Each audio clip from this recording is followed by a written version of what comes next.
Il est fidèle. Dieu est fidèle. Il est vivant et la terre sera remplie de sa gloire. Les hommes qui sont aveuglés et qui ne voient pas encore verront et découvriront que Jésus-Christ de Nazareth est le Seigneur, est le Sauveur. Amen. Alors aujourd'hui, je priais pour savoir quel message vous apporter. Et bien sûr, on rend grâce à Dieu pour ce qu'il a fait à travers l'Église. Et si vous n'êtes pas membre de cette Église et que vous êtes visiteur ici, à travers ce qu'il a fait, à travers votre Église, à travers votre vie, sa fidélité, c'est vraiment un moment d'action de grâce et de reconnaissance. Mais l'Esprit de Dieu m'a dit, je m'apprête à faire quelque chose de glorieux, qui ne ressemble pas du tout à ce que vous avez vécu jusqu'à aujourd'hui. Mais nous disons merci pour tout ce que nous avons vécu. Mais il y a dans l'esprit quelque chose qui va se passer. Il y a dans l'esprit quelque chose qui est en préparation et qui va secouer votre Église, votre vie, cette région et la province du Québec et le Canada. Et le message que je veux vous apporter a une portée prophétique. Ce n'est pas toujours que j'apporte ce genre de message, mais dans l'esprit, c'est ce à quoi l'esprit m'a conduit. Il va se passer quelque chose. Mais l'Église a son rôle à jouer. Dieu va amener un réveil au Québec. Un réveil qu'il a prophétisé à maintes reprises par de grands serviteurs de Dieu. Un réveil où les frères et les sœurs qui ont été remplis du Saint-Esprit dans nos églises respectives, dans les temps passés comme aujourd'hui, ont vu cette vague venir sur cette nation et hommes et femmes se convertir et se tourner vers Jésus-Christ de Nazareth, recevoir le salut. Un réveil où l'Esprit de Dieu agit d'une manière tellement puissante que ce n'est pas 1, 2, 3, 4 malades qui sont guéris, mais c'est tous les malades qui sont guéris comme dans la parole de Dieu. Un réveil comme au temps de la Pentecôte où les gens ont tellement soif de Dieu qu'il y a la queue à nos églises. Les églises sont pleines, les bâtiments sont trop petits, les cultes se multiplient. Les miracles se produisent dans la maison, les miracles se produisent à l'extérieur, les miracles se produisent au travail. Les gens sont touchés, convaincus de péché, ne comprennent pas ce qui leur arrive parce qu'ils sont saisis et ils ressentent la nécessité absolue de donner leur vie à Jésus parce que sinon ils sont perdus. Et le Seigneur m'a donné ce texte et il m'a parlé à travers Agé au chapitre 1, on peut le lire ensemble. Agé, au chapitre 1, la 2e année du règne de Darius, le 1er jour du 6e mois, la parole de l'Éternel fut adressée par l'intermédiaire du prophète Agé au gouverneur de Juda, Zorobabel, fils de Shittiel, et au grand prêtre Josué, fils de Jotsadak. Voici ce que l'Éternel, le maître de l'univers, dit. Ce peuple prétend, il n'est pas encore venu le moment de reconstruire la maison de l'Éternel. Et pourtant, la parole de l'Éternel leur était adressée par l'intermédiaire du prophète Agé. Est-ce le moment pour vous d'habiter vos maisons lambrissées quand ce temple est détruit? Voici ce que dit maintenant l'Éternel, le maître de l'univers. Réfléchissez attentivement à votre conduite.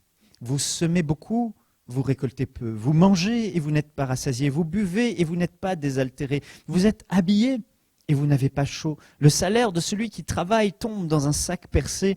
Voici ce que dit l'Éternel, le maître de l'univers. Réfléchissez attentivement à votre conduite. Montez sur la montagne. Apportez du bois et construisez le temple. J'en aurai de la joie et je serai honoré, dit l'Éternel. Vous comptiez sur beaucoup et vous avez eu peu. Vous l'avez rentré chez vous, mais j'ai soufflé dessus. Pourquoi, déclare l'Éternel, le maître de l'univers, à cause de ma maison qui est détruite, tandis que vous vous empressez chacun pour votre maison. Voilà pourquoi le ciel a retenu la rosée, et la terre s'est produit. J'ai appelé la sécheresse sur le pays, sur les montagnes, sur le blé, sur le vin nouveau, sur l'huile, sur les produits du sol, sur les hommes et sur les bêtes et sur tout le travail de vos mains.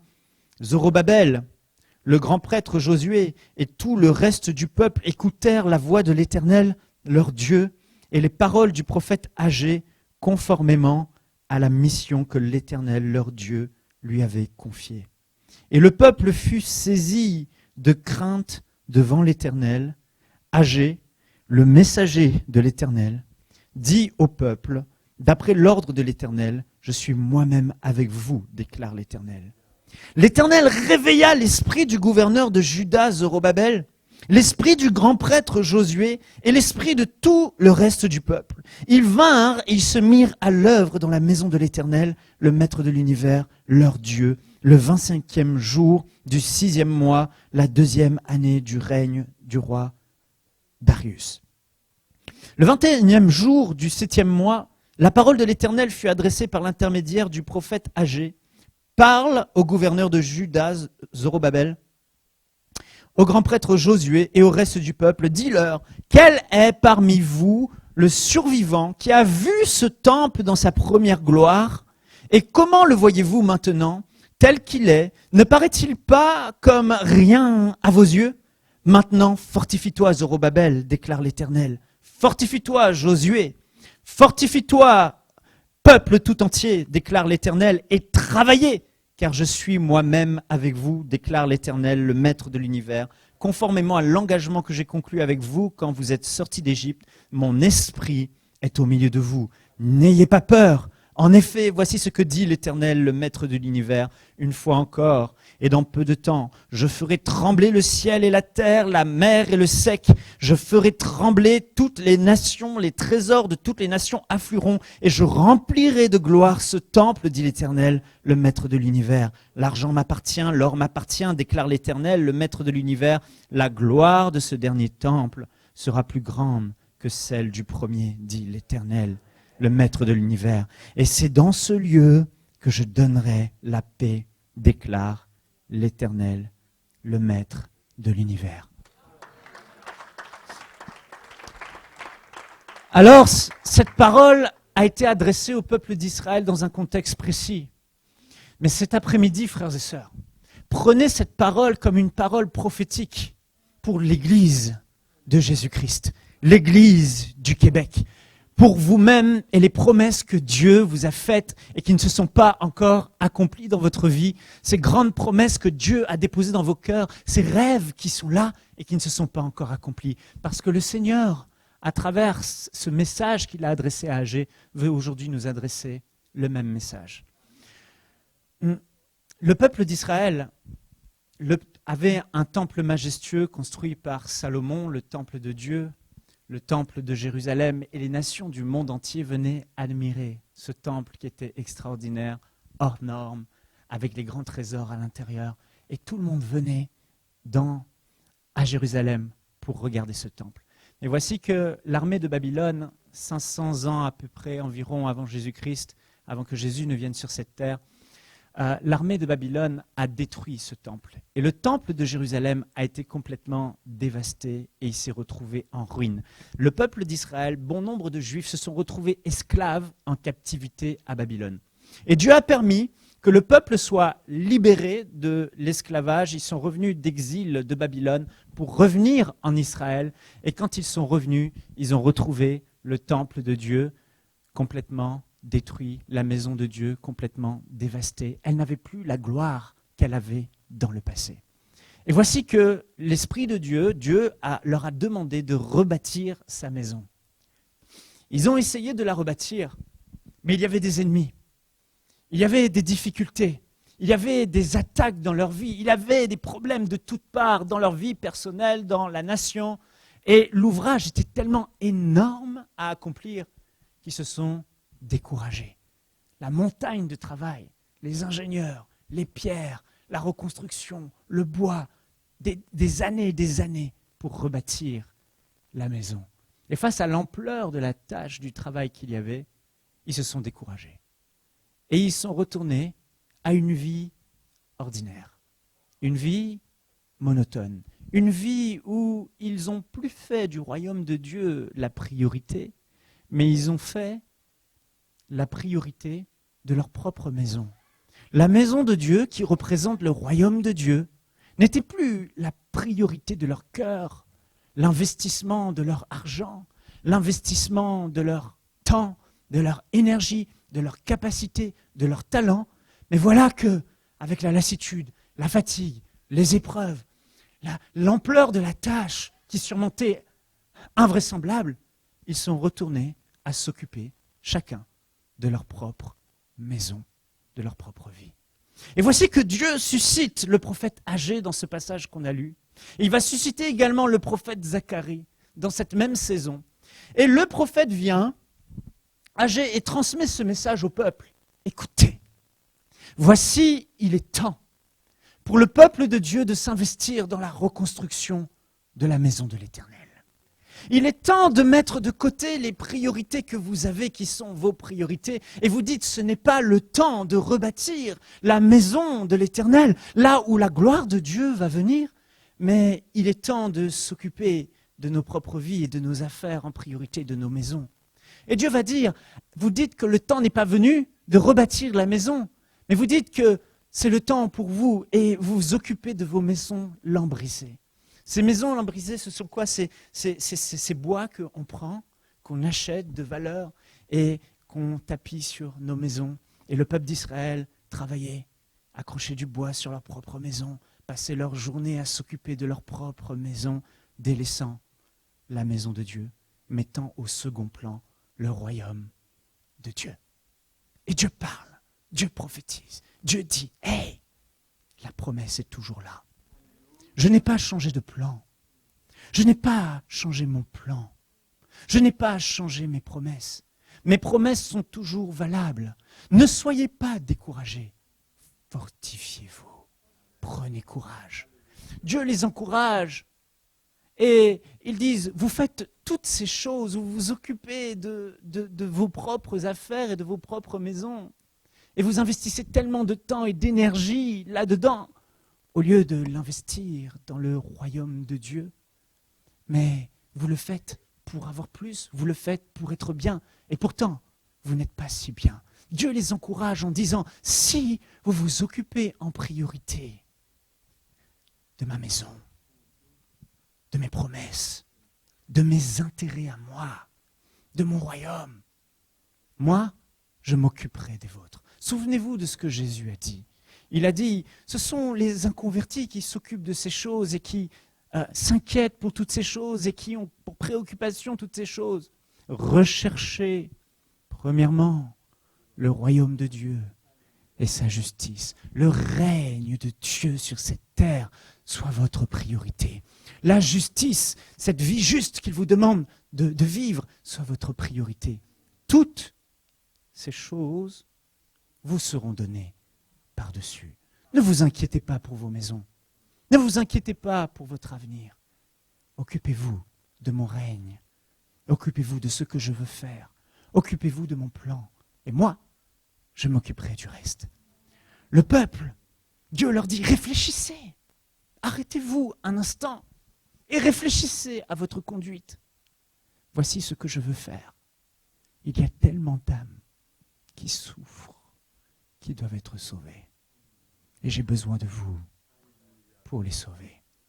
Mon règne consiste à prendre une âme dans le royaume des ténèbres et à les ramener dans le royaume de lumière, afin qu'elle ait la vie éternelle. Le plan de Dieu, c'est de sauver les âmes, de les faire grandir et de les amener à la perfection, comme Jésus, et qu'à leur tour gagnent des âmes. Le plan de Dieu, c'est que son Église, l'Église de Jésus-Christ, soit forte, soit belle, soit remplie de louanges, de sa présence, de sa gloire.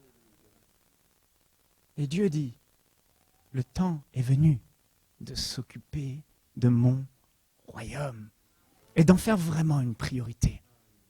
Dieu sait que ce n'est pas facile. Dieu sait qu'il y a des challenges dans la vie. Dieu sait qu'il y a des épreuves. Mais quand on lit ce texte et qu'on voit le cœur de Dieu, Dieu n'est pas en train de les gronder, de leur taper dessus. Dieu est en train de les encourager et de leur dire « Je bénirai votre vie, j'arroserai votre vie, je m'occuperai de toutes ces choses quand vous, sérieusement, vous vous occuperez de mon royaume. Ne vous inquiétez pas. » Ce qui est étonnant, c'est que Dieu ne va pas choisir des anges et envoyer des anges pour bâtir sa propre maison, mais il choisit de le faire à travers son peuple. Il dit, allez à la montagne, allez chercher du bois et ramenez du bois pour bâtir ma maison et reconstruire ma maison. J'en aurai de la joie, je me réjouirai et je serai honoré ou glorifié, d'autres versions le disent. Ça veut dire que, mon peuple, vous pensez à vous. Je sais que c'est difficile, mais fortifiez-vous.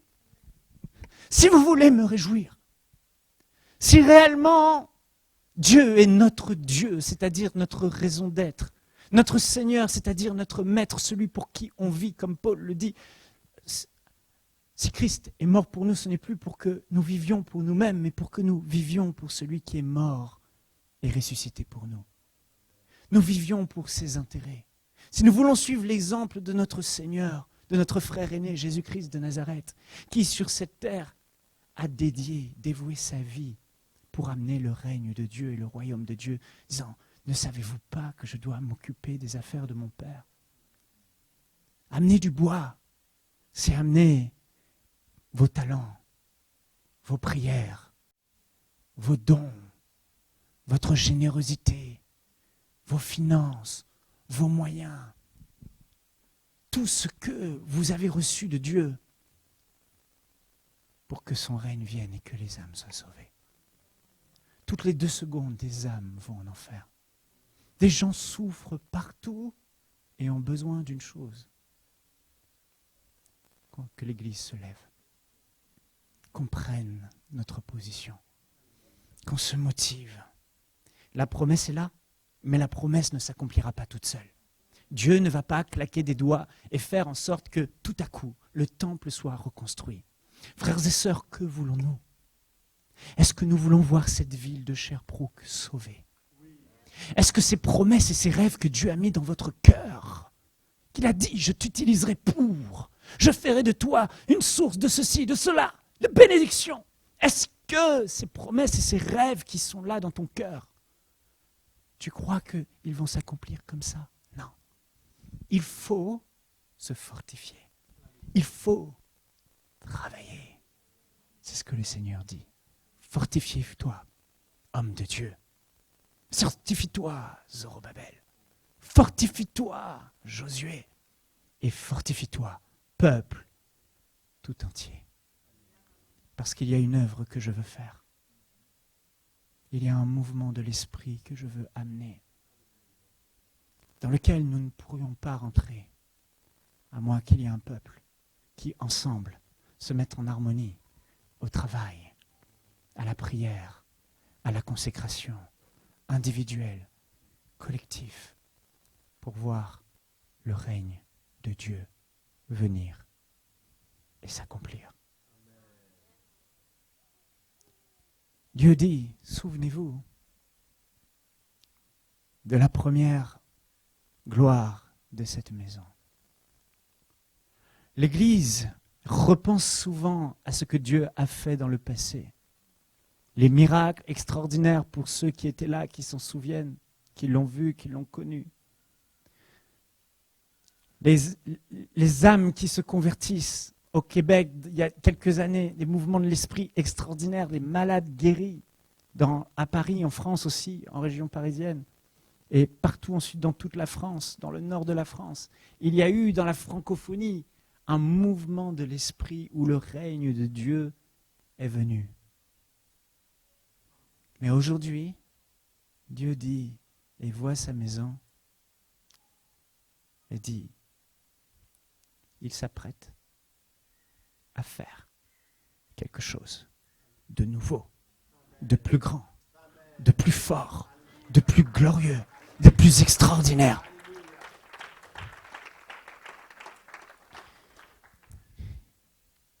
Il dit, Une fois encore et dans peu de temps, je ferai trembler le ciel et la terre, la mer et le sec. Je ferai trembler toutes les nations. Les trésors de toutes les nations afflueront et je remplirai de gloire ce temple. Le Seigneur va remplir de gloire son église au Québec. Le Seigneur va remplir de gloire cette église. Le Seigneur va remplir de gloire ta maison. C'est sa volonté, c'est son désir. Jésus-Christ de Nazareth a été crucifié. Il est mort, il est ressuscité, il a payé le prix. Et les anges de Dieu, la création, tout, attendent la révélation des fils de Dieu. Ils attendent que l'Église, que vous, que moi, nous fassions notre part. L'Esprit de Dieu veut réveiller notre esprit. Il envoie sa parole pour réveiller notre esprit. Il a réveillé l'esprit de son peuple. Ça veut dire quoi? Ça veut dire que dans cette routine, dans cette petite vie d'église, dans cette petite vie normale, à un moment donné, la promesse de Dieu vient nous percuter. L'Esprit de Dieu vient nous percuter pour nous dire « Hey! Je n'ai pas changé. J'ai un plan, j'ai un projet. Je veux le faire. Les promesses que je t'ai données, les promesses que je t'ai faites s'accompliront. Je m'apprête de nouveau à faire une Pentecôte. Je m'apprête de nouveau à faire trembler le ciel et trembler la terre, comme à la Pentecôte. Le Québec est apprêté, Dieu s'apprête à le faire trembler. Sherbrooke, Dieu te dit qu'il s'apprête à te faire trembler. Et sa gloire va descendre.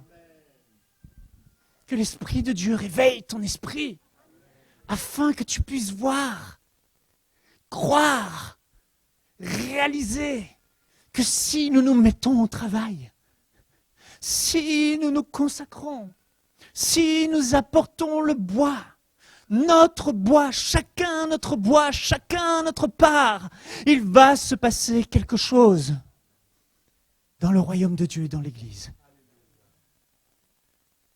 Est-ce que quelqu'un comprend ce que Dieu veut dire? Les promesses de Dieu pour ta vie ne sont pas terminées. Je ne suis pas venu simplement avec des principes bibliques à vous donner. Je suis venu ici avec un message pour ton cœur, un message pour ta vie, où Dieu te dit « Hey, j'ai besoin de toi. Hey, lève-toi.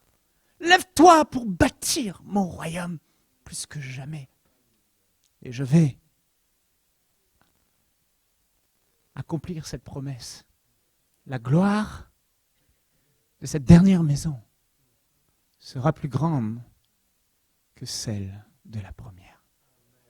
J'amènerai dans ce lieu, dans votre église et dans l'église de Jésus-Christ du Québec, un vent nouveau de l'esprit, une gloire nouvelle, qui va redonner toute la splendeur à l'Église.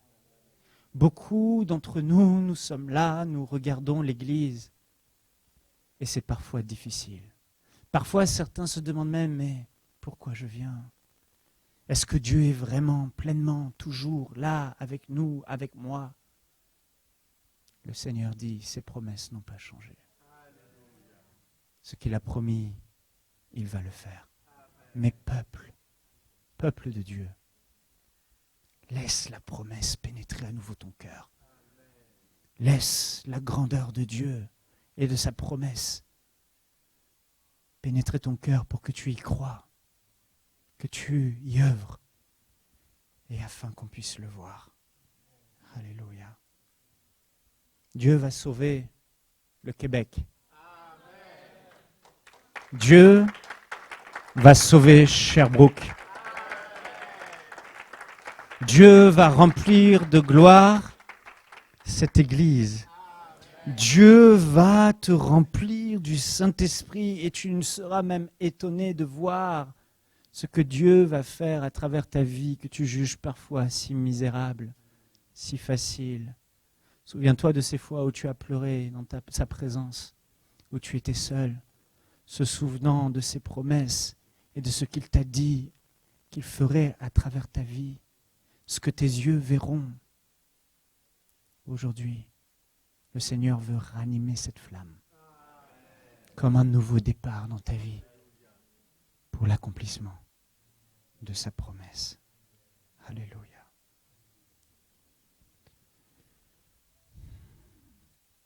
Il dit au verset 5, « N'ayez pas peur. Mon esprit est au milieu de vous. Ne craignez pas. » D'autres versions disent « N'ayez pas peur. »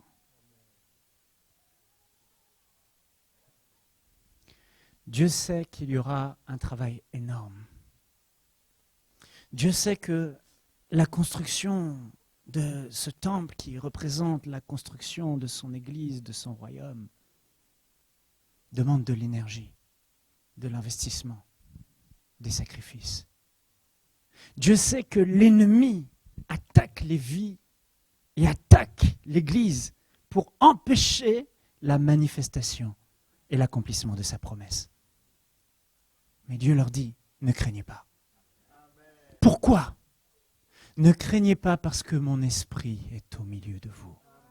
Frères et sœurs, dans ces moments, alors qu'il s'agit de bâtir le royaume de Dieu, alors qu'il s'agit de croire à nouveau que la gloire de Dieu va se manifester d'une manière extraordinaire et encore plus grande que celle du passé, et de tout ce que vous avez vécu depuis 15 ans à cette église, et de tout ce que vous avez vécu dans votre vie, dans ces moments-là, il s'agit de croire à nouveau, et pour croire, et pour ne pas trembler, et pour ne pas avoir peur face aux attaques de l'ennemi, face à l'ampleur de la tâche, ou se dire, est-ce que vraiment ça va se faire? Est-ce que vraiment on va y arriver?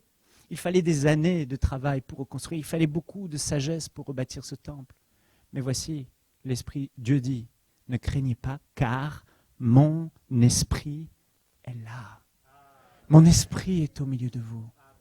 Frères et sœurs, il ne s'agit pas uniquement de ce que nous faisons, mais il s'agit de la collaboration du Saint-Esprit avec nous. J'aimerais te dire que l'Esprit de Dieu est le seul à pouvoir accomplir les promesses que Dieu t'a faites dans ta vie. Il est le seul à pouvoir accomplir les promesses qu'il a pour l'Église au Québec et pour cette Église. Seul l'Esprit de Dieu peut le faire. Nous avons besoin du Saint-Esprit. Jésus a dit, sans moi, vous ne pouvez rien faire. C'est-à-dire, sans moi, à travers mon esprit, vous ne pouvez rien faire. Aucune âme ne peut se convertir s'il n'y a pas une dimension où le Saint-Esprit nous remplit pour nous saisir et pour agir et convaincre de péché à travers nos vies. Aucun malade ne peut être guéri, même si on prie, on crie, on dit au nom de Jésus, ou tu essayes tout ce que tu veux, par tes propres forces, aucun malade ne peut être guéri. Le royaume de Dieu ne peut être bâti que par le Saint-Esprit et par l'étroite collaboration entre ta vie et l'Esprit de Dieu. Alors qu'on est souvent découragé par l'ampleur du travail, souvenons-nous d'une chose. Comme Dieu a prophétisé dans le même contexte, à la même époque, pour la même situation, à travers le prophète Zacharie, dans Zacharie au chapitre 4, verset 6. Il dit, ni par force, ni par puissance, mais par mon esprit, dit le Seigneur. Cela veut dire que ce n'est pas par ta propre force, ni par ta propre puissance, ni par ta propre capacité que tu vas réussir à bâtir le royaume de Dieu, mais uniquement par le Saint-Esprit. Dis à ton voisin, tu as besoin du Saint-Esprit. Sans l'assistance du Saint-Esprit, tu n'auras pas l'audace, tu n'auras pas la puissance, tu n'auras pas la force, tu n'auras pas la capacité, tu n'auras pas la sagesse, tu n'y arriveras pas. Église, ce peuple est arrivé à comprendre, après avoir essayé pendant 15 années, ne pas avoir réussi pleinement à voir l'accomplissement parfait de cette promesse. Ils sont arrivés à la conclusion inévitable de ce que le prophète a dit. Ce n'est ni par notre force, ni par notre puissance. Nous n'y arriverons pas. Mais si nous laissons la place au Saint-Esprit, quelque chose va se passer. Si nous arrivons à faire en sorte que le Saint-Esprit nous remplisse, les choses ne seront plus les mêmes. Dieu n'est pas là à attendre un timing précis et un temps précis. Les temps sont accomplis depuis la Pentecôte. Dieu veut sauver les hommes et Dieu veut sauver cette nation. Mais Dieu nous attend et il attend qu'on ait cette compréhension, cette disposition à laisser l'Esprit de Dieu agir. Alors, pour nous, pour les promesses de Dieu dans ta vie, pour l'Église, une seule question est importante aujourd'hui. Comment faire pour que le merveilleux Saint-Esprit puisse agir au milieu de nous? Voyez-vous, à la Pentecôte, 3000 âmes ont été sauvées. En un jour, par la prédication de Pierre, l'apôtre s'est levé, il a prêché, il a parlé, mais le même Pierre, avant, quelques semaines avant, reniait Jésus-Christ de Nazareth. Le même Pierre a couru, les mêmes apôtres se sont cachés. Mais qu'est-ce qui a fait la différence entre le moment où il renie Jésus, il fuit, il a peur, et le moment où un autre homme se lève? Un homme se dresse devant une foule de 3000 hommes et parle comme rarement il a parlé, comme jamais il a parlé auparavant. Le même homme, en l'espace de quelques semaines, a été transformé. Comment? Parce qu'il a été rempli du Saint-Esprit. Le texte dit qu'il fut rempli du Saint-Esprit, et le texte dit que Pierre, rempli du Saint-Esprit, se leva et dit, « Homme, frère !» Et là, il parle avec la puissance du Saint-Esprit qui accompagne. Rempli du Saint-Esprit. Étienne, rempli du Saint-Esprit. Il se faisait par les mains d'Étienne des signes, des prodiges et des miracles, remplis de foi et d'esprit et de puissance. Paul, rempli du Saint-Esprit, se retourna et dit, les actes des apôtres soulignent toujours que le mouvement de l'action de Dieu est précédé par le fait qu'ils étaient remplis. Ce que Dieu veut pour qu'on établisse son règne, c'est que son esprit ne soit pas juste au niveau de nos chevilles, ni au niveau de nos genoux, mais il veut que son esprit dans notre vie monte et nous remplisse, jusqu'à déborder, jusqu'à saturer. Que tu sois pasteur ou pas, que tu sois apôtre ou pas, que tu sois un disciple comme Ananias, à qui un homme rempli du Saint-Esprit, à qui Dieu se révèle pour sauver Saoul de Tarse, et qui vient et qui dit que Dieu m'a envoyé pour que tu recouvres la vue et que tu sois rempli du Saint-Esprit. Parce que Dieu sait que ce qui nous donne la capacité surnaturelle de pouvoir porter du fruit et voir son règne établi, c'est être rempli du Saint-Esprit. Voilà pourquoi Paul dit dans Éphésiens au chapitre 5 et au verset 18, « Ne vous enivrez pas de vin, c'est de la débauche, mais soyez remplis de l'Esprit.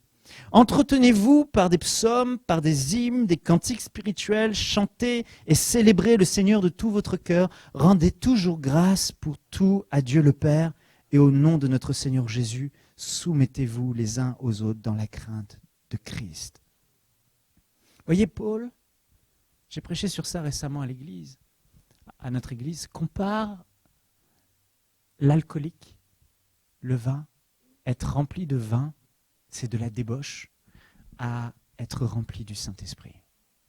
Pourquoi il le fait? Parce que même si ça pousse à deux extrêmes différents, il y a une similitude entre le fait d'être sous l'effet de l'alcool, du vin, qui change notre comportement et qui fait de nous des hommes nouveaux, différents, et l'effet du Saint-Esprit qui aussi change notre comportement. Frères et sœurs, il faut qu'on réalise une chose. Nous ne sommes pas faits pour fonctionner dans le royaume de Dieu sans être remplis du Saint-Esprit. C'est-à-dire qu'être rempli du Saint-Esprit n'est pas une option, c'est une obligation pour voir des résultats. Être rempli du Saint-Esprit n'est pas occasionnel, c'est quelque chose dans lequel on doit demeurer, renouveler constamment et être continuellement, comme dit Paul et ce texte en grec, soyez continuellement remplis de l'Esprit. Parce que lorsqu'on est continuellement rempli de l'Esprit, on est saisi par l'Esprit. On a un comportement différent. Remarquez les alcooliques lorsqu'ils sont pleins de vin. Je ne sais pas si vous avez déjà vu des alcooliques. J'en ai vu plein. Il est là. Il n'a jamais osé parler. Il a toujours été timide. Hé, toi là! Je vais te dire ce que je pense de toi. Et tout à coup, il s'en fiche et il va vraiment dire tout ce qu'il pense. Parce qu'il est sous l'effet de l'alcool. Et ça fait de lui un homme différent. Voilà pourquoi il prend de l'alcool et il s'enivre de vin, parce que ça change son comportement et ça le rend différent. Pierre fut ce qu'il a été parce que rempli du Saint-Esprit. Pierre, rempli du Saint-Esprit, se met à marcher et tous les malades à sa gauche, à sa droite, à proximité de son ombre étaient guéris. Tous les démoniaques étaient libérés. Pourquoi ? Parce qu'il était rempli du Saint-Esprit. Étienne, qui n'était même pas dans le ministère, même pas ordonné pasteur, Étienne qui était un diacre, par ses mains, parce qu'il était rempli du Saint-Esprit, il faisait des signes et des prodiges. Il était là, et rempli de l'Esprit, il levait les yeux au ciel et il voyait, et il dit, je vois le Fils de Dieu assis sur son trône, à la droite du Dieu le Père, à la droite du trône de Dieu. Hey. Quand on est rempli du Saint-Esprit, comme les alcooliques qui sont sous l'effet de l'alcool, oh, c'est quoi ça ? Et toi, tu regardes, tu vois rien du tout. Yo, c'est quoi ? Qui a dit ça ? Personne n'a parlé. Quand tu es sous l'effusion de l'Esprit de Dieu, quand tu es rempli, tu commences à voir des choses que tu ne voyais pas. Tu commences à voir des situations dans des maisons. Tu commences à rêver de situations cachées.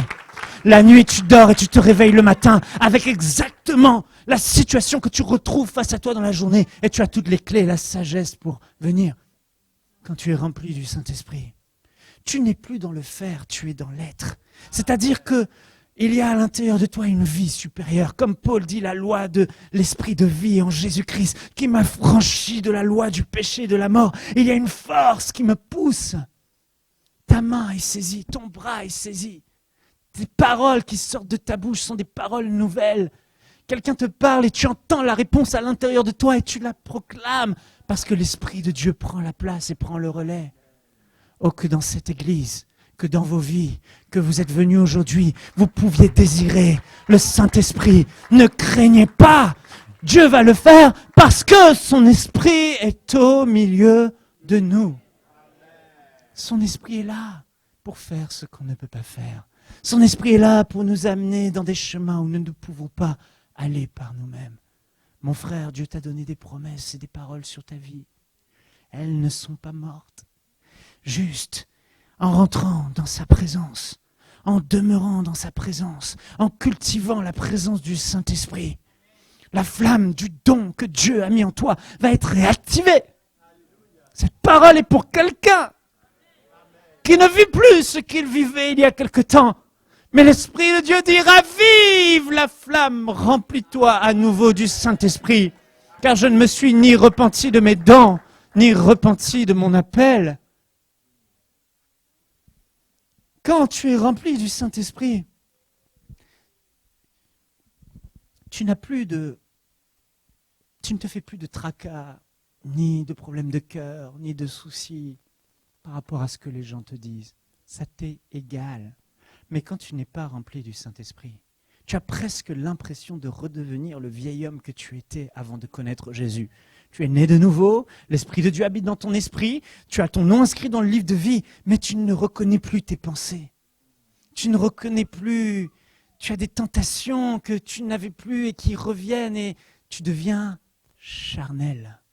Et parfois même, tu succombes au péché. Tu connais la parole, tu sais ce qui est bon et ce qui est mauvais, mais tu n'as pourtant pas la force de accomplir cette parole. Pourquoi ? Parce que tu es vide. Vide du Saint-Esprit, vide de sa présence. Il faut te laisser continuellement remplir. Et à ce moment-là, peu importe ce que les gens disent, plus de rancœur, pas de difficulté à pardonner, pas de difficulté à aimer, parce qu'il y a une vie à l'intérieur. La vie de l'Esprit de Dieu qui te transforme et qui t'amène à une dimension, une effusion qui change littéralement ton comportement. L'alcoolique, tu peux lui dire des choses. Avant, il est blessé, il est malheureux, il est triste, la vie est nulle, il est sous pression, sous stress. Mais il sait que quand il va boire, il oublie ses soucis. Oh, tu peux dire ce que tu veux, je m'en fiche. Je m'en fiche, dis ce que tu veux. C'est ce qui se passe. Étienne, rempli du Saint-Esprit, on lui prenait des cailloux et des pierres, on lui jetait dessus. Et on avait l'impression qu'il ne ressentait rien, au point où il dit, Père, pardonne-leur, ils ne savent pas ce qu'ils font.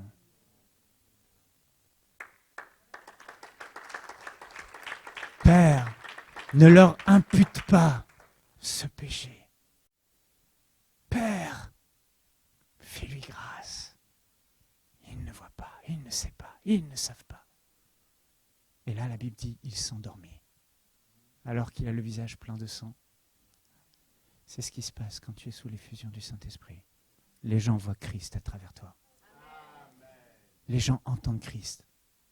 La puissance de Dieu est sur toi. Quand l'alcoolique est sous l'effet de l'alcool, tu as l'impression qu'il est capable de tout éviter. Il esquive tout. Tu as l'impression qu'il va tomber, mais il ne tombe jamais. Il y a des capacités et des habiletés extraordinaires, des signes, des prodiges, des miracles qui vont se produire lorsque tu seras rempli du Saint-Esprit, des choses que tu ne peux pas faire lorsque tu n'es pas sous l'effusion de l'Esprit. Alors je vais finir avec 4 choses essentielles qu'il nous faut savoir pour activer l'action de l'Esprit dans nos vies. Premièrement, c'est la foi. Deuxièmement, c'est honorer Jésus-Christ de Nazareth. Troisièmement, c'est l'aimer. Troisièmement, c'est la prière. Quatrièmement, c'est aller au contact de ceux qui souffrent, qui sont la cible du Saint-Esprit. Donc, ces 4 choses vont activer l'action de l'Esprit dans nos vies et dans notre Église. La foi. Combien c'est important, frères et sœurs, de croire. Si nous ne croyons pas que Dieu va accomplir cette grande promesse qu'il nous a faite, et que Dieu va le faire, que nous doutions, que nous laissions place à l'incrédulité, l'Esprit de Dieu n'agira pas au milieu de nous. Parce que la foi est la première chose, la première aptitude que l'homme doit manifester pour être agréable à Dieu. Le peuple d'Israël avait cette promesse de rentrer à Canaan, dans la terre promise. Mais lorsqu'ils sont arrivés devant Jéricho et qu'ils ont vu les géants et toutes ces choses, et les grands habitants et les guerriers et l'armée puissante, les espions sont allés, ils sont revenus avec un rapport négatif. Nous sommes des sauterelles à leurs yeux. Nous n'y arriverons pas. On va mourir. Et ceci et cela. La Bible dit que la colère de Dieu s'enflamma et que Dieu ne les a pas fait rentrer dans la terre promise. Parce qu'ils ont douté. Ils n'ont pas cru. Seuls Josué et Caleb ont été animés dans notre esprit, l'esprit de foi. Et eux ont eu part à la promesse. Si nous voulons voir l'Esprit de Dieu agir dans nos vies, dans ta vie, dans l'Église, et cette promesse glorieuse pour le Québec s'accomplir, nous devons croire. Vous savez, à l'MCI, j'ai eu des moments de doute. J'ai eu des moments difficiles. Des moments où j'ai voulu tout arrêter. Au moins 6 sur 18 ans, entre le moment où Dieu m'a fait la promesse de voir le centre MCI. Aujourd'hui, par la grâce de Dieu, pour ceux qui connaissent, on a pu construire le centre MCI, un centre à Saint-Alphonse de Granby, à 1 heure d'ici, à plus de 23 millions de dollars en 2 ans et demi. Et Dieu a vraiment été fidèle, il a pourvu. Mais ce rêve, il me l'avait donné 18 ans avant. C'est-à-dire que ça fait 18 ans que je l'avais. 18 ans que Dieu m'a parlé. Mais 18 ans où ta foi est mise à l'épreuve. Il est arrivé des fois où ma femme m'a retrouvé à genoux dans ma cuisine, les mains et la tête dans mes jambes, à pleurer, à sanglots, tellement c'était dur, tellement la pression était dure. Il m'est arrivé de ne pas avoir d'argent pour pouvoir payer les employés, de devoir compter sur la grâce de Dieu pour un miracle. Il m'est arrivé tellement de fois de dire « c'est trop difficile, je veux abandonner ». Mes frères et sœurs, j'ai toujours, par la grâce de Dieu, dans les moments de difficulté, celui qui a fait la promesse est fidèle. Il l'accomplira. Si la promesse tarde, attends-la. Car la prophétie s'accomplira certainement. Dieu a besoin de notre foi. Tu dois croire, ne pas douter. Et si tu persévères dans la foi, quand bien même tu chancelles un peu dans la prière, dans la parole de Dieu, tu te fortifies et tu cultives la foi dans ta vie, tu seras agréable à Dieu.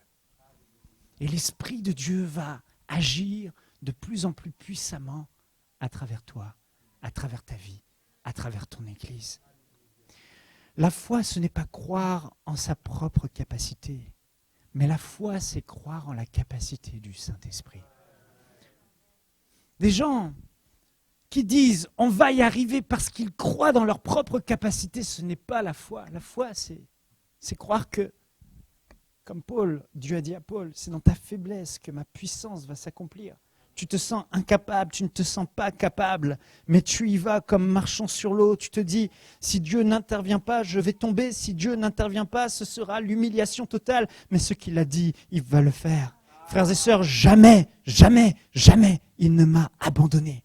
Dans les pas de foi les plus fous que j'ai faits, lorsque j'ai signé pour ce contrat de construction, on n'avait que 1 million de dollars en compte. Et on a signé un contrat à plusieurs millions de dollars. Ils ont accepté sans qu'on ne fasse les preuves de la provision. Mais je n'avais pas l'argent. J'ai dit, Seigneur, la foi est une démonstration. La foi est une ferme assurance des choses qu'on espère, mais une démonstration de celles qu'on ne voit pas. Beaucoup de gens croient dans leur cœur, mais ne démontrent jamais leur foi. Tu ne démontres jamais ce en quoi tu crois, alors tu ne vois pas l'Esprit de Dieu se mouvoir dans ta vie, parce que tu attends d'avoir les choses en main pour pouvoir le faire. Mais non, la foi, ce n'est pas ça, c'est tout le contraire. La foi, c'est tu crois dans ton cœur, mais c'est fou, tu y crois et tu te dis, Dieu va le faire, il va se passer quelque chose, il va se passer un mouvement, il va y avoir un réveil, il va se passer quelque chose dans notre église, les malades vont être guéris, les paralytiques vont marcher, les aveugles vont voir, les démoniaques vont être libérés, les âmes vont se convertir, Dieu va amener les âmes et tu fais tout, comme si les âmes vont venir alors qu'il n'y a pas un chat de plus qui vient. Une âme, pardon, je ne sais pas pourquoi c'est une expression française. Mais la foi ne regarde pas à ta capacité, mais compte juste sur Dieu qui va le faire. Et au moment où tu vas faire cet acte qui semble être de la folie, Dieu, lui, va faire sa part.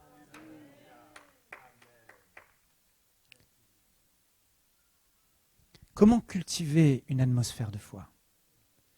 On l'a lu et c'est là le thème de la conférence, l'importance des actions de grâce, frères et sœurs. Le peuple n'a pas cultivé la foi parce qu'ils avaient constamment les regards, le peuple d'Israël, fixés sur ce qu'ils n'avaient pas. les yeux constamment fixés sur voilà, on a de la manne, mais on veut de la viande.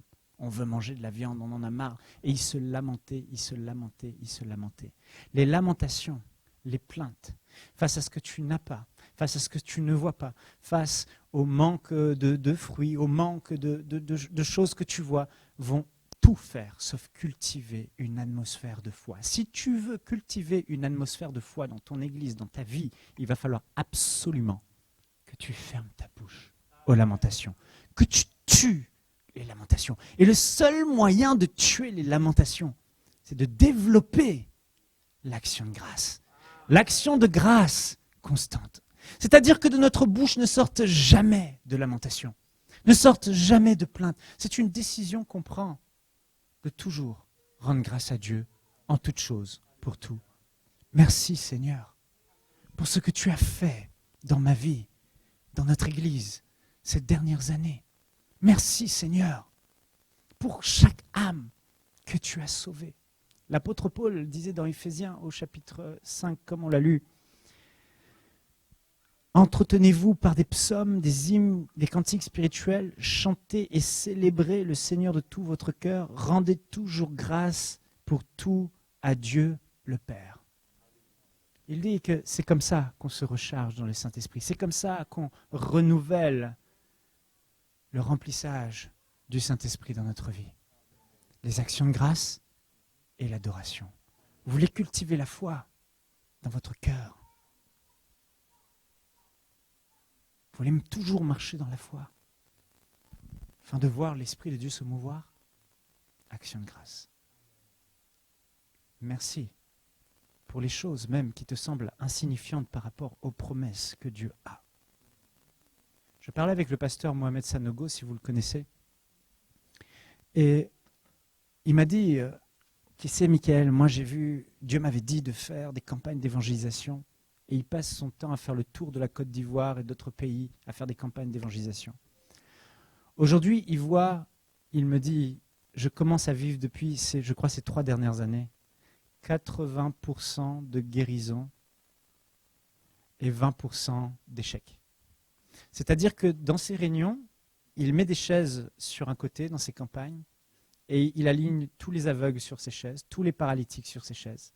Et sur le total, 80% de paralytiques, 100% paralysés et 100% aveugles, 80% se lèvent. En même moment, sans même l'imposition des mains. J'ai vu les vidéos. Mais il m'a dit, tu sais, pendant de longues années, j'ai fait les mêmes croisades, les mêmes événements, les mêmes choses, sans obtenir une seule guérison spectaculaire. Pas d'aveugle, pas de sourd, pas de paralytique. Que des guérisons de mal de tête, d'Advil, de paracétamol. Il les appelle comme ça. Et il me disait, ce qui a créé le changement, tout le changement, et j'ai commencé à voir les miracles, les guérisons, les prodiges, ça a été lorsque j'ai commencé à développer l'action de grâce dans ma vie. Juste ça. Un soir, après une campagne, il y avait des milliers de personnes. Il avait l'impression de faire honte à Jésus parce qu'il disait que les malades se guérissent, les aveugles voient maintenant et personne ne voyait. Aucun paralytique ne se levait. C'était dur pour lui. Il rentrait, il pleurait, il criait à Dieu. Et je disais au Seigneur, des guérisons de paracétamol, des guérisons d'Advil. Et puis l'Esprit de Dieu lui a dit, hey, rends-moi grâce pour la guérison de paracétamol et d'Advil. Rends-moi grâce pour le mal de tête que j'ai guéri. Et c'est ce qu'il a commencé à faire. Il a parlé à son staff. Il dit, réjouissez-vous pour ceux qui avaient mal à la tête et qui n'ont plus mal à la tête maintenant. Seigneur, merci, parce qu'on a dépensé des milliers, des centaines de milliers de dollars dans cette campagne. Des âmes ont été sauvées. C'est vrai, gloire à Dieu. Mais merci aussi pour les mal de tête que tu as guéris. Et ils ont commencé vraiment à se réjouir d'un cœur sincère pour les guérisons de mal de tête, pour les guérisons de douleur. Et juste après, Dieu a commencé à guérir un aveugle, 2 aveugles, 3 aveugles, des paralytiques. Et aujourd'hui, c'est 80% de malades qui sont guéris. Amen. À la maison, j'ai pris un vase, j'ai acheté un vase transparent et je mets des post-it de couleurs que je plie en 4 et que je mets à l'intérieur. Et j'ai appelé ce vase le vase de reconnaissance. Et je veux vous encourager à le faire. Allez à Winners ou je ne sais où, achetez-vous un beau vase. Et notez chaque fois que Dieu exauce l'une de vos prières. Chaque miracle que Dieu a fait, chaque percée ou chaque faveur que vous avez eue de Dieu, notez-le sur ce papier, pliez-le, mettez-le et remplissez ce vase. Jour après jour, mois après mois, année après année. Et vous verrez, le vase va se remplir, remplir, remplir. Et vous allez développer cette culture d'action de grâce. Et vous allez voir, le climat de la foi, l'atmosphère de la foi dans votre cœur va toujours régner. Et vous serez remplis de la présence du Saint-Esprit. Souvenez-vous de David, il avait développé cette action de grâce. Et il se souvenait de ce que Dieu avait fait face à Goliath. Et parfois vous êtes là face à la promesse et face à des défis. Et vous vous dites, ah, le stress vient, l'angoisse vient. Vous vous sentez plus capable. Et là, vous ne savez pas quoi faire. Vous ne trouvez pas la foi. Elle n'est pas là. Vous n'arrivez pas à trouver la sérénité. Je fais quelque chose qui marche toujours dans ces moments-là. Je prends un petit papier, je relis. Le 27 janvier de telle année. Merci Seigneur. Parce qu'à ce moment-là, tu as guéri notre fils qui était malade et la médecine ne pouvait pas. Merci Seigneur pour telle date, parce que ma femme était stérile. Et tu as entendu nos cris. Tu as répondu. Et on a pu avoir notre premier enfant et notre deuxième enfant. Merci Seigneur, parce que lorsque j'étais tout tremblant devant cette assemblée, tu as agi puissamment. Et beaucoup de captifs ont été libérés. Et beaucoup de malades ont été guéris. Merci Seigneur pour cette sœur à l'église qui vivait des cauchemars et qui avait des esprits mauvais sur sa vie.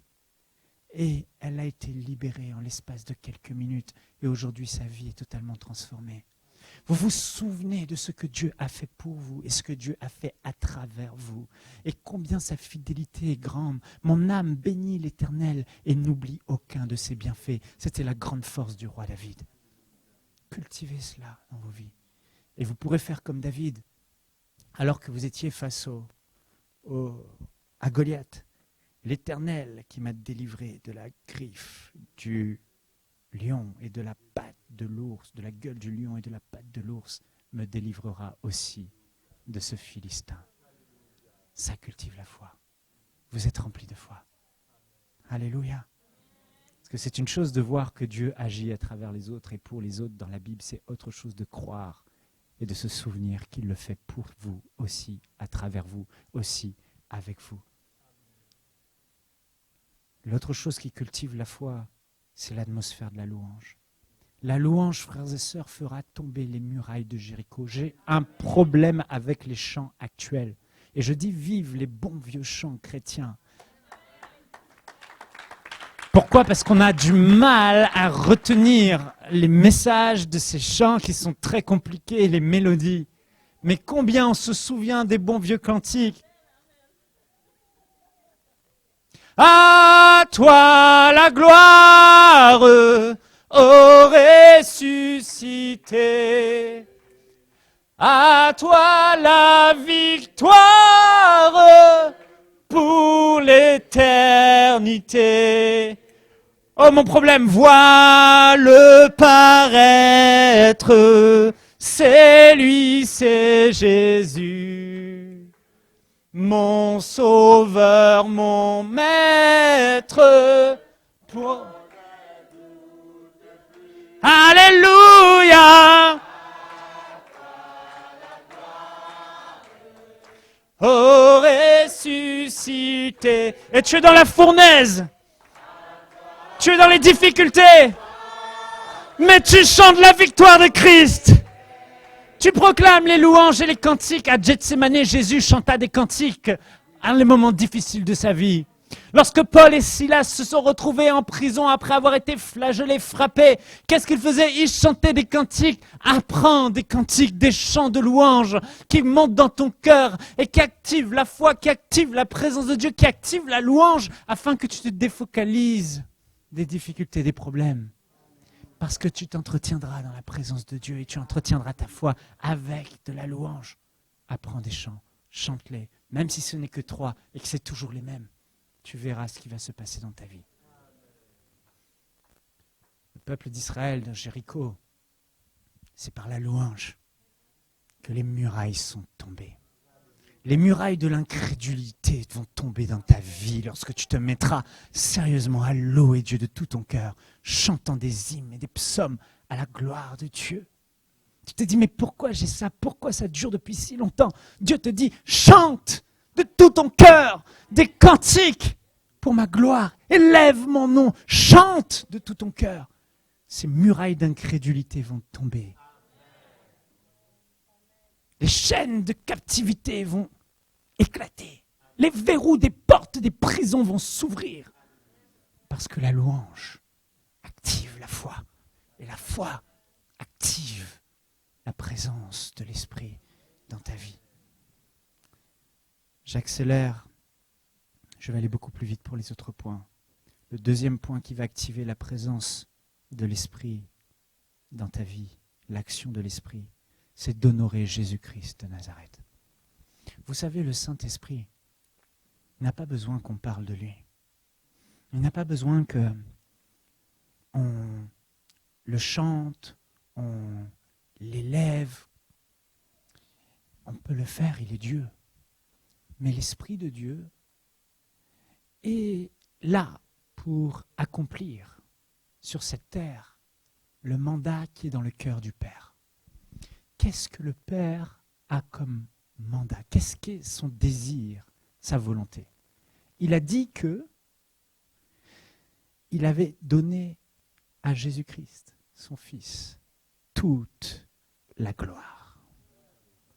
Dieu a remis non seulement toute l'autorité à Christ, mais il a aussi remis toute la gloire à Christ. Mais lorsque la fin viendra, Jésus-Christ rendra toute la gloire au Père. Mais on est dans cette saison où l'Esprit de Dieu veut juste que le focus et l'attention soient sur Jésus-Christ. Et que toute votre attention soit sur Jésus-Christ. Que vous aimez Jésus-Christ. Il est toujours avec Jésus. Plus tu vas aimer Jésus-Christ, plus tu vas honorer Jésus-Christ, plus tu vas t'attacher à Jésus-Christ, plus l'Esprit de Dieu va commencer à se mouvoir dans ta vie. Donc ça veut dire que la place de la plénitude de l'Esprit au milieu de nous dépend aussi de la manière dont nous allons élever le Roi de gloire, le Fils de Dieu, notre Seigneur et notre Sauveur, Jésus-Christ de Nazareth. Il est là, Jésus a dit, pour le glorifier.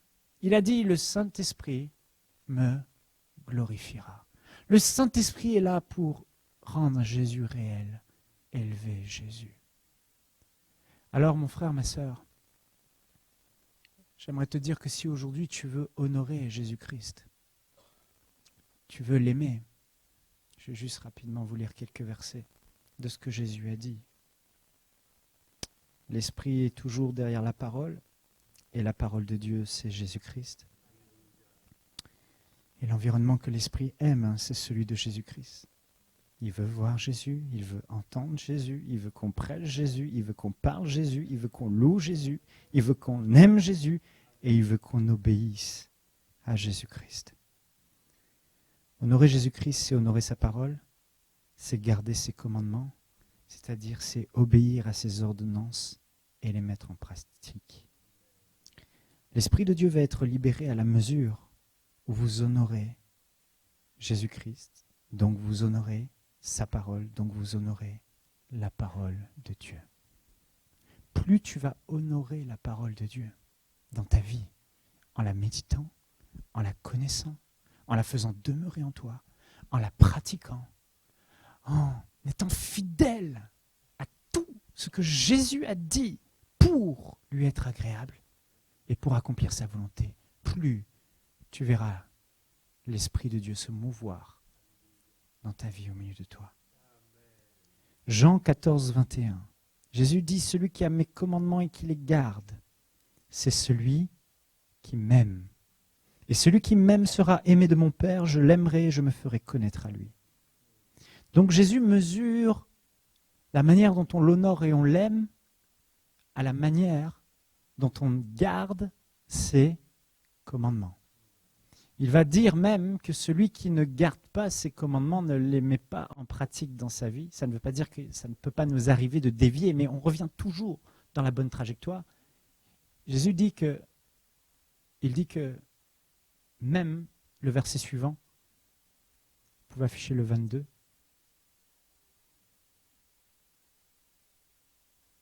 encore 23. Si quelqu'un m'aime, il gardera ma parole et mon Père l'aimera. Nous viendrons à lui et nous le faisons notre demeure chez lui. Et après, celui qui ne m'aime pas ne garde point mes paroles et la parole que vous entendez n'est pas de moi, mais du Père qui m'a envoyé. Donc, que personne ne se trompe. Si quelqu'un n'est pas attaché à ce que Jésus a dit et ne cherche pas à accomplir sa parole, cela signifie que son amour pour le Seigneur n'est pas affermi, n'est pas sincère. 1 Jean 3, 22, quoi que ce soit que nous demandions, nous le recevons de lui, parce que nous gardons ses commandements et nous faisons ce qui lui est agréable. Donc, garder ses commandements, c'est lui être agréable. Et la promesse, c'est que l'Esprit de Dieu va agir et on va voir l'exaucement de ce qu'on lui demande. Plus notre vie est conforme à ce que dit sa parole. Jean 15, 7, si vous demeurez en moi et que mes paroles demeurent en vous, demandez ce que vous voudrez et cela vous sera accordé. Là encore, il dit, si vous demeurez en moi et mes paroles demeurent en vous. Ça veut dire quoi? Jean va dire dans 1 Jean 3, 23, 24, celui qui garde ses commandements demeure en Dieu et Dieu en lui. Donc, Jésus dit en gros, si vous gardez mes commandements, tout ce que vous demanderez, cela vous sera accordé. Ça veut dire que, oui, il y a la foi qui croit pour prendre les choses et les ramener, et il y a aussi notre vie, la manière dont on honore Jésus-Christ, dont on honore sa parole, qui fait toute la différence. Lui être agréable. Et quel est son commandement? 1 Jean 3, 23 dit, et c'est ici son commandement, que nous croyions au nom de son Fils Jésus-Christ et que nous nous aimions les uns les autres selon le commandement qu'il nous a donné.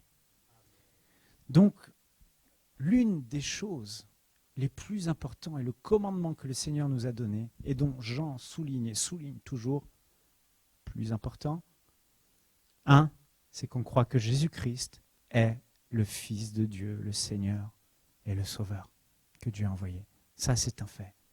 Mais il souligne que son commandement nouveau qu'il nous a donné, c'est aussi d'aimer les uns les autres comme Christ nous a aimés.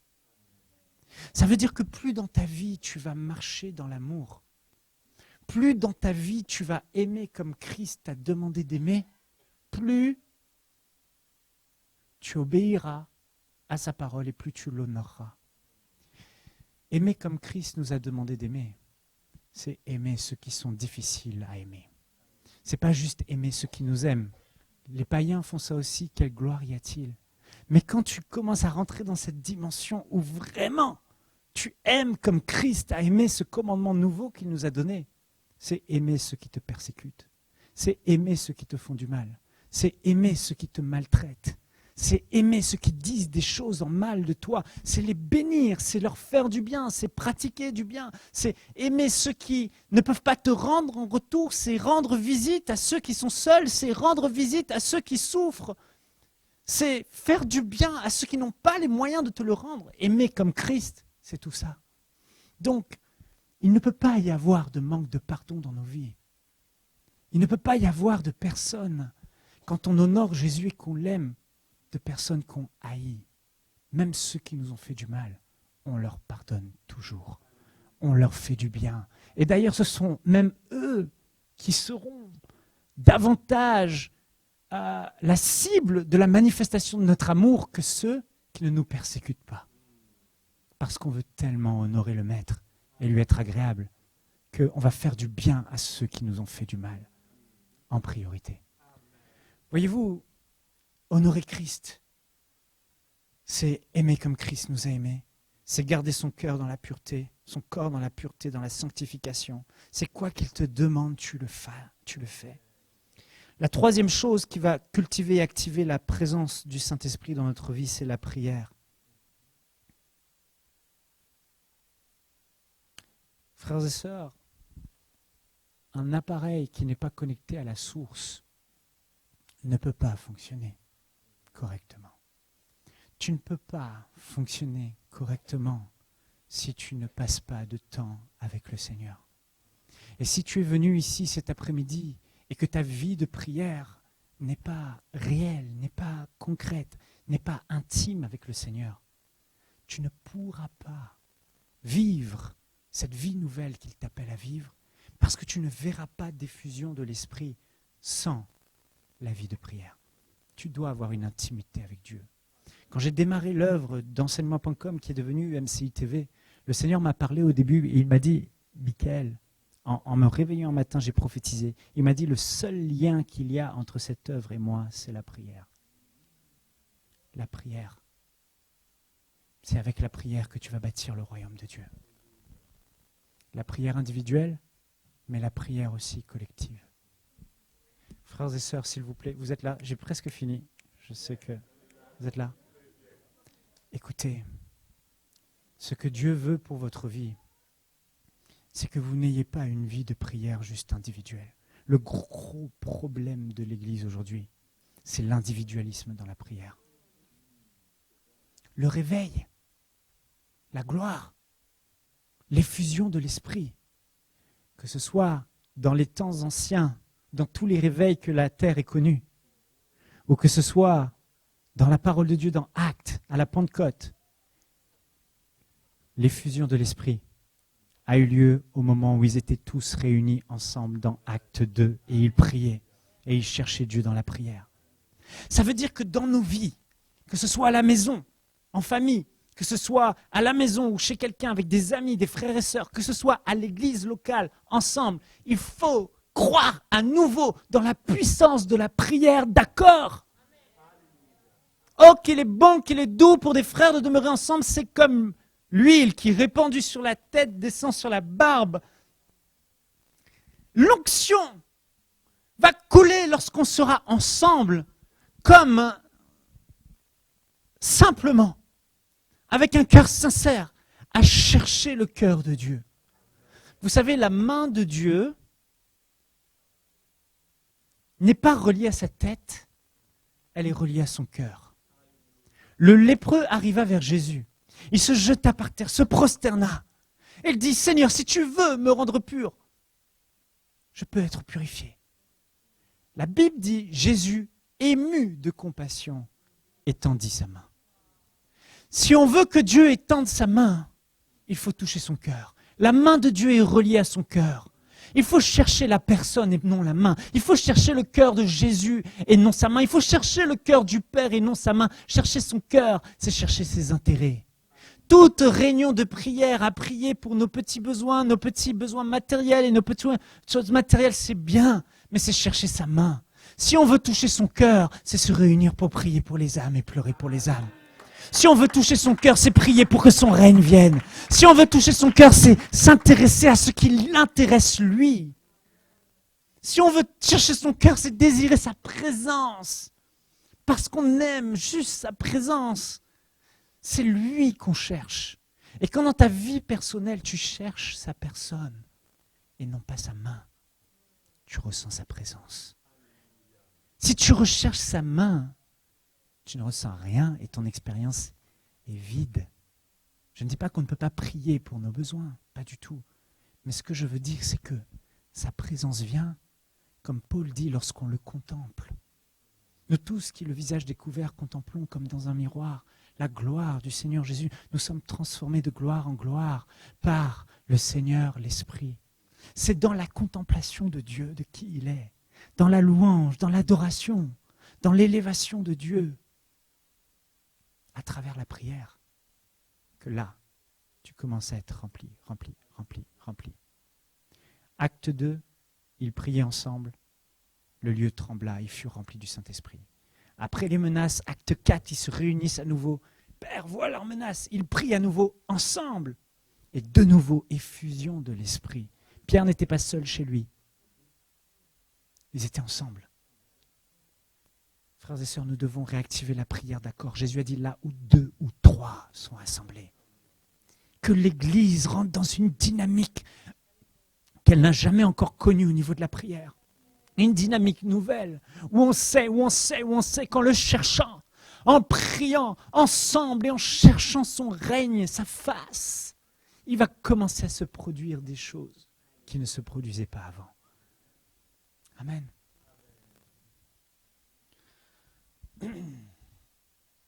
Et la dernière chose, c'est aller au contact de ceux qui souffrent. On finit avec Ésaïe 61, on peut le lire ensemble.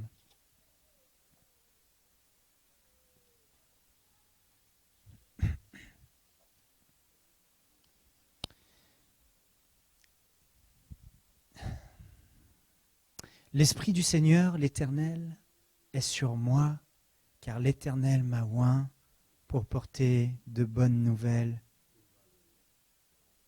aux malheureux. Frères et sœurs, si je regarde ma vie et je regarde les moments où l'Esprit de Dieu a agi et a commencé à se mouvoir en faisant des miracles, des choses extraordinaires et tous les témoignages, c'est qu'à un moment donné, j'ai été au bon endroit, à faire la bonne chose. Si nous voulons voir la gloire de Dieu, nous devons être au contact de ceux qui souffrent, de ceux qui sont captifs, de ceux qui sont malades, de ceux qui sont malheureux, qui ont le cœur brisé, qui sont sous l'oppression du diable.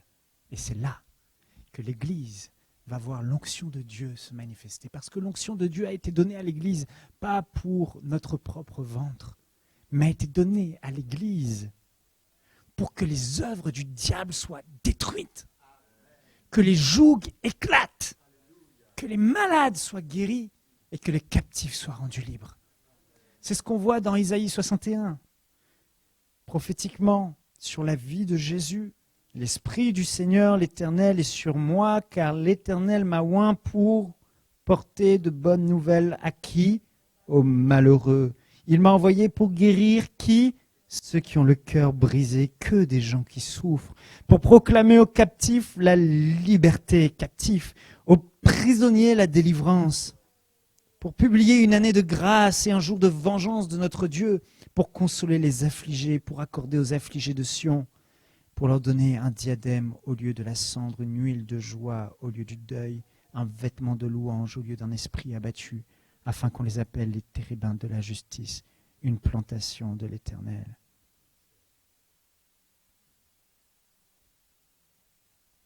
Donc, la Bible dit, dans Actes au chapitre 10, voici comment Dieu a oint Jésus-Christ de Nazareth d'esprit et de puissance, qui allait de lieu en lieu, faisant du bien et guérissant tous ceux qui étaient sous l'emprise du diable.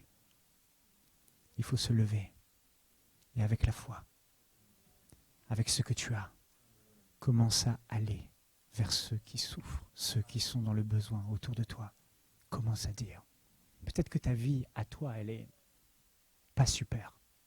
Peut-être que tu as les yeux constamment fixés sur toi et tu te dis, mince, mais j'ai ça. Mais oublie tout ça. Oublie tes problèmes. Oublie ta situation et commence à t'intéresser au royaume de Dieu, au règne de Dieu.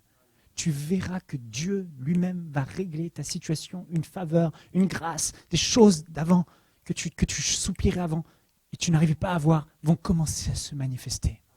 Que veux-tu que Dieu fasse dans ta vie? Arrête de te focaliser sur ce que tu veux que Dieu fasse dans ta vie. Commence à te focaliser de tout ton cœur, de toute ta force, de toute ton âme sur une chose. Seigneur, je veux te servir. Je veux que ton règne vienne.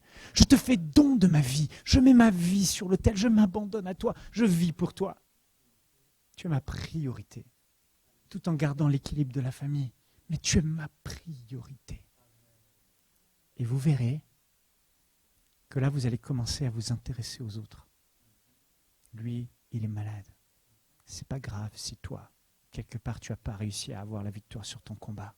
C'est pas grave si ça a été douloureux et que tu as perdu dans le passé des combats. Mais toi, va auprès de ce malheureux parce que tu connais Jésus-Christ, parce que tu te laisses remplir de sa présence. Et tu dis au nom de Jésus de Nazareth, je n'ai ni or ni argent comme Pierre, mais ce que j'ai, je te le donne.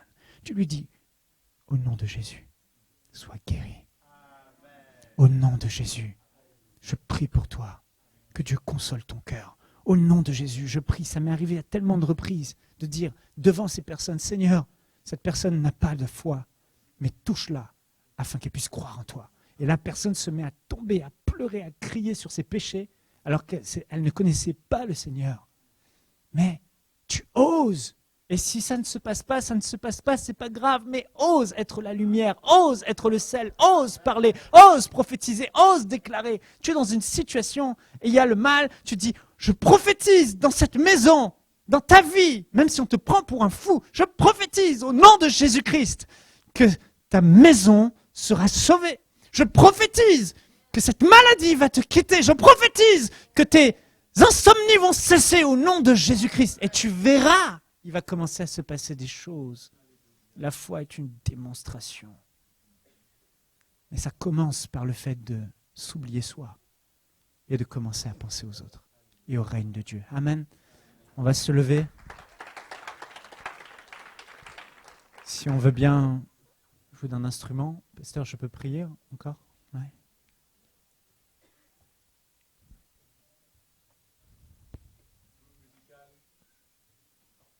Alléluia. Kobarato sonto rimakasante.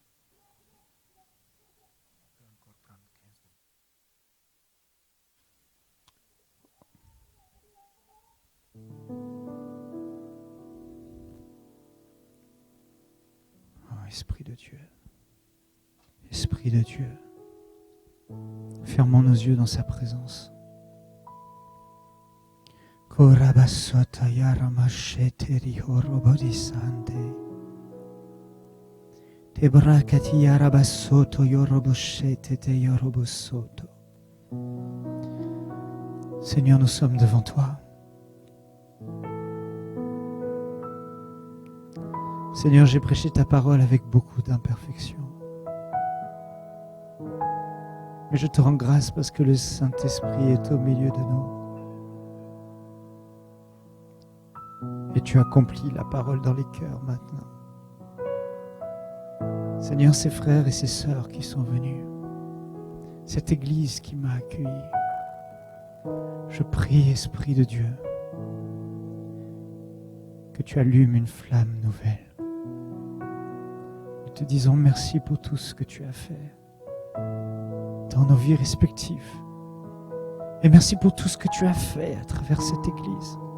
Chaque âme que tu as sauvée, chaque malade que tu as guéri, chaque vie que tu as bâtie, chaque personne que tu as délivrée, chaque enfant que tu as fait grandir et que tu as instruit. Seigneur, nous te disons merci.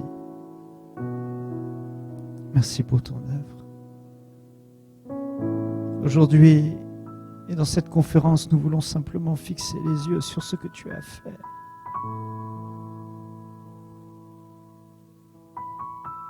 Dis-lui avec tes propres mots. Merci Seigneur. Exprime-lui ta reconnaissance. L'Esprit de Dieu te dit, oublie le passé et les choses négatives. Souviens-toi juste de ses bontés et de ce qu'il a fait. Imama soko roboshata. Kerikataya rabasoto roboshete tete ribaba soko robosante. Rikataya rabasoko roboshete te yerimante. Rakataya rabasoko robosheke te yeribesata.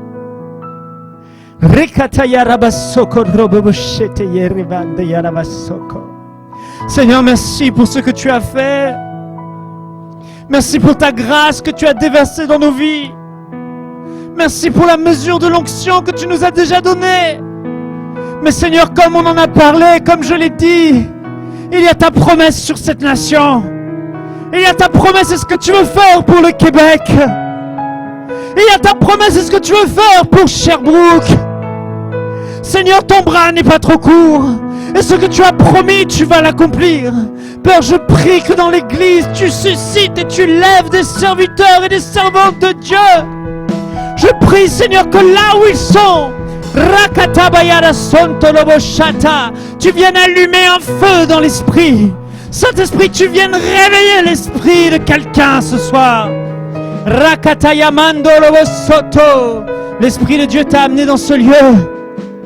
Tu es venu et tu t'es dit, mais pourquoi je suis venu? Et l'Esprit de Dieu vient maintenant saisir ton cœur. Parce qu'il te dit, je t'appelle à être une sentinelle.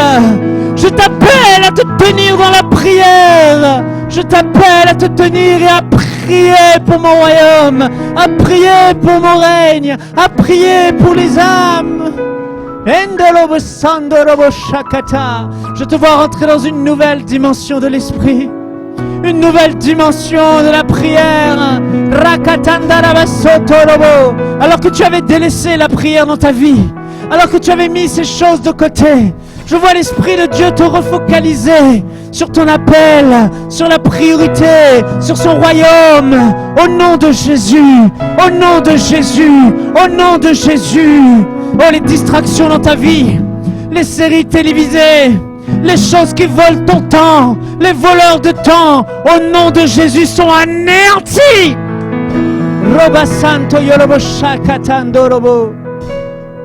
Il y a une saison nouvelle pour toi, une saison nouvelle pour ta vie. Père, je prie, que notre vie de prière ne soit plus jamais la même. Rakata, allume un feu, allume un feu, allume un feu. Que cette conférence marque un tournant. Que cette conférence marque le début de quelque chose de nouveau. Rakata soto broshata. Mon frère, ma soeur, mets ta vie sur l'autel. Dindarabasokolobo. Le Seigneur ne veut pas des prières. Le Seigneur ne veut pas des routines. Le Seigneur veut ton cœur. Le Seigneur veut ta vie. Le Seigneur te veut toi. Ishandarabasata. Il te dit, mets ta vie sur l'autel. Donne-moi ton cœur. Abandonne ces choses qui prennent tout ton temps. Et donne-toi tout entier à lui. Lo bandele ke ribabasoto mandele hakarabasoto. Rekata babasoto resheketete yorobo sanda. Indara makara babasoko roboshete. Rekata yarabasoto roboshante.